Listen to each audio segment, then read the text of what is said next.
Thank you very much to the organizers, Belgrade Forum, Mr.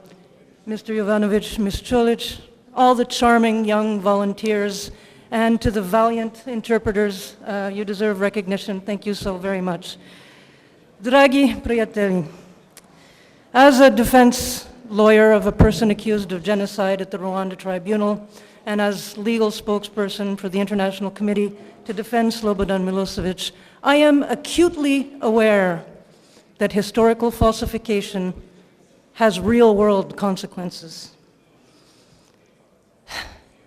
The ICTY has issued, the ICTY, this creation, the creature of the United Nations Security Council, yes, we know, the ICTY, has issued, if not a provocation, then at least a sincere invitation to scrutinize its work. Here's what they say. The tribunal's judgments have contributed to creating a historical record, combating denial, and preventing attempts at revisionism, and provided the basis for future transitional initiatives, justice initiatives in the region. A historical record? A court? That's not what courts do. They have no education in the study of history. They're not qualified. They have better things to do, I should hope. And those words, combating denial, revisionism, well, scrutiny it is. Upon examination of the first judgment of the ICTY, we discover 69 pages devoted to history. And in those pages, we see the following.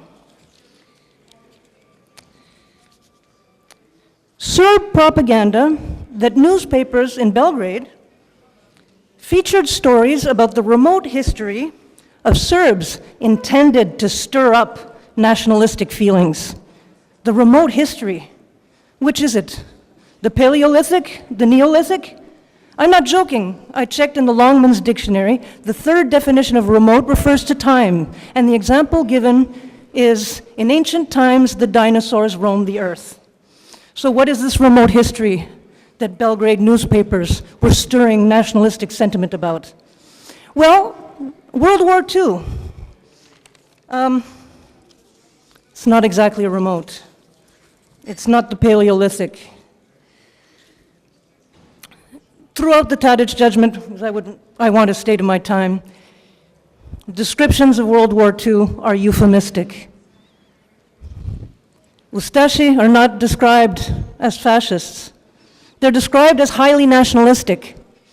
So that is true the same way it's true to say that Nazi soldiers were highly nationalistic. It's what Tadić doesn't say that's significant. Jasenovac is described as a place of ill treatment. You'll recall Gideon Greif's talk yesterday where he claimed, and his basis as an actual historian is methodologically is proper, and his conclusion is that Jasenovac was more brutal still than Auschwitz. So it's only a place of ill treatment. So the denial that the ICTY talks about, I put to you that it indeed engages in that very same denial and revisionism. So, on the topic of today, one might ask, well, what is the history that the ICTY is writing about this aggression? Should you seek to find a judgment that writes that history? What you will get is nishta. Nishta. It has not even been recognized as a crime. Besides, the ICTY never had jurisdiction over the crime of aggression. The crime of aggression has come into force last July, and only for those member states of the ICC who have ratified it, and among which there are very few that belong to NATO. I'm sorry about that. War crimes investigations for the '99 aggression were carried out by the Office of the Prosecutor and included NATO officers. Unsurprisingly, the prosecutor concluded that no crimes had been committed by NATO, only mistakes. This is not history, it's a distortion of history. It is not justice, it's a perversion of justice. Let us write our own history. Don't forget.